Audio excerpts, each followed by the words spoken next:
ఇసుక విధానంను రాష్ట్ర ప్రభుత్వం అమల్లోకి తీసుకొచ్చిన సందర్భంగా ముఖ్యమంత్రి నారా చంద్రబాబు నాయుడుకు కృతజ్ఞతలు తెలియజేస్తూ ఏలేశ్వరంలో ప్రతిపాడు ఎమ్మెల్యే శ్రీమతి వరపుల సత్యప్రభ రాజా ఆధ్వర్యంలో ఇసుక ట్రాక్టర్లతో ర్యాలీ నిర్వహించారు. ఈ ర్యాలీని నియోజకవర్గ జనసేన బీజేపీ నాయకులు వరపుల తమ్మయ్య బాబు, గంటా బాలు దొరతో కలిసి ఎమ్మెల్యే సత్యప్రభ జెండా ఊపి ప్రారంభించారు. ఏలేశ్వరం నుండి లింగపర్తి మీద కొనసాగిన ర్యాలీ ఏలేశ్వరం మండలంలో కొనసాగింది. అనంతరం ఎమ్మెల్యే సత్యప్రభ మీడియాతో మాట్లాడుతూ జీవో నెంబర్ 43 ద్వారా రాష్ట్ర ప్రభుత్వం ఉచిత ఇసుక విధానాన్ని తీసుకురావడం చాలా సంతోషంగా ఉందని అన్నారు. ఉచిత ఇసుక పాలసీని అమలు చేస్తున్న సీఎం చంద్రబాబు నాయుడుకి నియోజకవర్గ ప్రజల తరపున ఆమె కృతజ్ఞతలు తెలిపారు. ఎన్నికల్లో ఇచ్చిన హామీని నెల రోజుల్లోపే అమలు చేయడం అంటే పేదల పట్ల ఎన్డీఏ ప్రభుత్వంకు ఉన్న బాధ్యతకి నిదర్శనమన్నారు. గత 5 ఏళ్ల కాలంలో జగన్మోహన్ రెడ్డి ప్రభుత్వం ఇదే ఇసుకను అమ్ముకుని 50,000 కోట్ల రూపాయలు దోచుకుందని ఆమె ఆరోపించారు. వైసీపీ ఇసుక దోపిడీ కారణంగా నిర్మాణ రంగం గత 5 ఏళ్ల కాలంలో కుదేలయ్యిందని, పేదల ఇసుక కొరతతో పడిన ఇబ్బందులు చూసి ఉచితంగా ఇసుక ఇవ్వాలని చంద్రబాబు నిర్ణయం తీసుకున్నారన్నారు.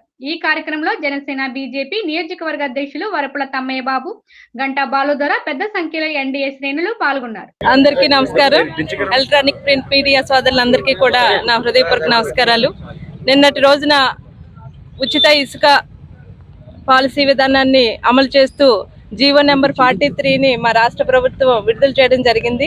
మా ఎన్డీఏ ప్రభుత్వం ఇసుక పాలసీ విధానాన్ని ప్రవేశపెట్టడం అన్నది చాలా సంతోషకరమైన విషయం. ఈ సందర్భంగా పేదలకి వారికి అండగా నిలబడాలి, ఉచితంగా ఇసుక ఇవ్వాలనే ఉద్దేశంతో ఎన్డీఏ కూటమి ఈ పాలసీ విధానం ప్రవేశపెట్టింది. వారి అందరికీ కూడా గౌరవనీయులు సీఎం గారు చంద్రబాబు నాయుడు గారికి, పవన్ కళ్యాణ్ గారికి, అదేవిధంగా మోదీ గారికి అందరికీ మా నియోజకవర్గ ప్రజల తరఫున కృతజ్ఞతలు తెలియజేసుకుంటున్నాం. గత 5 ఏళ్ల కాలంలో ఏదైతే జగన్మోహన్ రెడ్డి ప్రభుత్వం ఇసుకని దాదాపు 50,000 కోట్లు దాదాపుగా దోచుకోవడం జరిగింది. పేద ప్రజలు ఇల్లు కట్టుకోవడానికి కూడా భయపడిపోయి సగం నిర్మాణాల్లో కూడా ఆపేయడం జరిగింది. నిర్మాణ రంగం అన్నది గత 5 ఏళ్లుగా కుదేళ్ళు అయిపోయింది. గృహ నిర్మాణ మంజూరు 5 లక్షలు అయితే ఇసుక కొనడానికే దాదాపు 3 లక్షలు అవ్వడం జరిగి వారందరూ భయపడిపోయి ఇళ్ల నిర్మాణాన్ని ఎక్కడికక్కడ ఆపేశారు.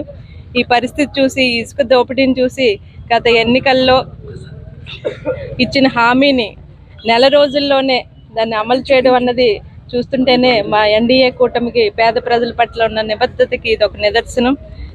ఖచ్చితంగా ఈ దోపిడీని అణిచేయాలి, పేద ప్రజలకు అండగా నిలబడాలనే ఉద్దేశంతో ఆ రోజు చంద్రబాబు నాయుడు గారి నిర్ణయం తీసుకోవడం జరిగింది.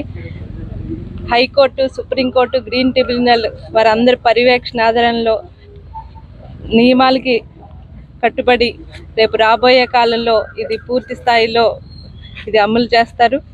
వారందరి పర్యవేక్షణ అధికారులు, పర్యావరణ అధికారుల ఆధ్వర్యంలో ఇవన్నిటికో సక్రమంగా ప్రతి ఒక్కరికి ఉచిత ఇసుక అందజేసేలాగా చేయడం అన్నది మా ప్రభుత్వం తీసుకున్న నిర్ణయం. ఖచ్చితంగా అది రాబోయే కాలంలో అమలు చేస్తారు, అమలు జరుగుతుందని కూడా మేము ఖచ్చితంగా చెప్పగలుగుతున్నాం.